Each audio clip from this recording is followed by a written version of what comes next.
बिस्मिल्लाहिर्रहमानिर्रहीम। अस्सलाम वालेकुम दोस्तों, कैसे हैं आप सब। Welcome to my channel kitchen blog. तो दोस्तों आज मैं बनाने जा रही हूँ चना दाल और कद्दू। चना दाल को मैंने 2 घंटे पहले ही अच्छे से भिगो के रख दिया था, धो के। तो अब इसे हम बॉयल करने जा रहे हैं। चना दाल को मैं पहले जिस पानी में भिगोया था उसी पानी में बॉयल करूँगी और थोड़ा सा पानी और ऐड करेंगे ताकि जो है कद्दू शीप वो भी अच्छे से गल जाए।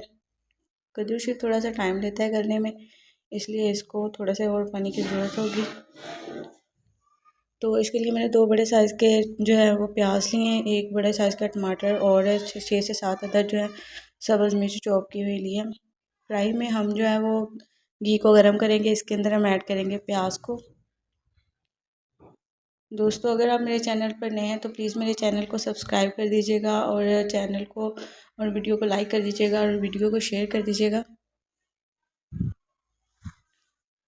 तो दोस्तों हम प्याज को थोड़ी देर तक ब्राउन होने देंगे। तो प्याज हमारा ब्राउन हो चुका है।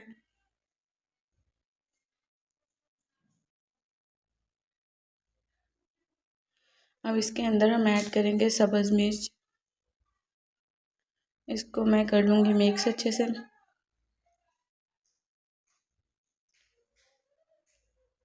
अब जो इसके अंदर मैं ऐड करूँगी कटे हुए टमाटर।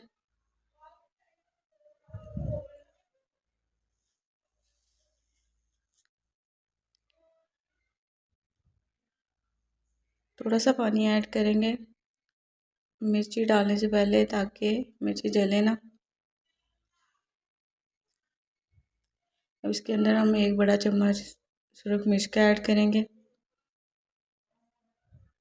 आधा चम्मच हल्दी का और 1 बड़ा चम्मच नमक का। आप नमक हस्बे ज़रूरत ऐड कर सकते हैं। इसको अच्छे से मिक्स कर लेंगे हम। आँच को हमने जो है वो स्लो रखना है।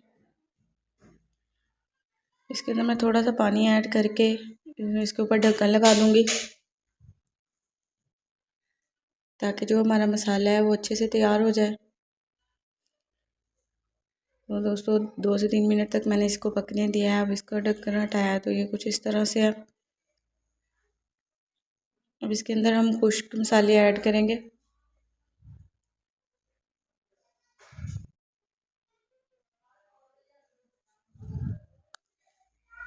एक बड़ा चम्मच जो है मैंने खुश्क धनिया का पाउडर ऐड किया इसमें और 1 बड़ा चम्मच गरम मसाला और आधा चम्मच जो है मैं साबुत खुश्क धनिया ऐड कर रही हूँ इसमें। ये मुझे बहुत पसंद है क्योंकि इसकी खुशबू इसमें सालन में बहुत ही अच्छी आती है। और जिस तरह से हम दाल कद्दू बना रहे हैं ये बिल्कुल ढाबा स्टाइल है और आप एक दफ़ा बना के चेक करेंगे तो आपको पता चलेगा बहुत ही मज़ेदार बनती है इस तरह से दाल कद्दू। तो हमारा जो दाल कद्दू है वो बॉयल हो चुका है। आप देख सकते हैं कि कद्दू शीफ और दाल जो है वो गल चुके हैं दोनों। इसको हम इसमें मसाले में ऐड कर लेंगे और इसको 15 से 20 मिनट तक मीडियम जो आंच है ना उस पर पकने देंगे।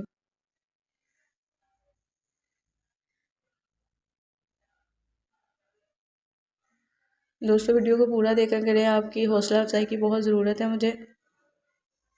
तो प्लीज़ मेरे चैनल को भी ज़रूर सब्सक्राइब कर दीजिएगा और वीडियो को आगे शेयर कर दीजिएगा। हाँ जी, जो अब हमने ढक्कन उठाया है तो माशाल्लाह से बहुत ही प्यारी खुशबू आ रही है। आप देख सकते हैं कि हमारे कद्दू शीफ और दाल जो है बिल्कुल अलग अलग है, दोनों आपस में घुले बिल्कुल भी नहीं है। और जो हमारा सालन है वो जो जी पक के तैयार हो चुका है। माशाल्लाह से देखें दाल जो बिल्कुल अलग अलग नज़र आ रही है, बिल्कुल भी जो है वो घुली नहीं है। तो दोस्तों वीडियो अच्छी लगे तो लाइक कर दीजिएगा। अल्लाह हाफिज़।